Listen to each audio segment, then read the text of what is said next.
بسم الله الرحمن الرحيم marka hore waxaan salaamayaa umada reer Hirshabeelle assalaamu calaykum waraxmatullaahi wabarakaatu salaam bacdigeed maanta taariikhdu tahay 3 Juun 2021 wafdiga ra'iisul wasaaraha Jamhuuriyadda Federaalka Soomaaliya Maxamed Xuseen Rooble iyo wafdiga hogaaminayay runtii baqashada aan ku imaanay Jowharna aad iyo aad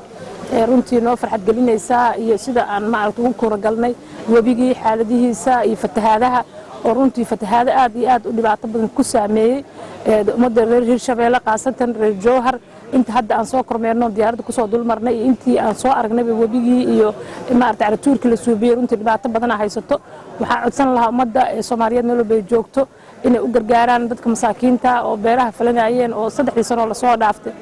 beerihi ay falanayeen mar walba inta roob ku da'ay ka qaxayeen ay ku rafaadayeen inay caawiyaan si degdeg ah si maaragtay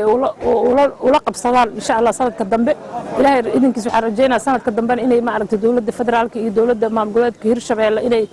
maaragtay ka hortagaan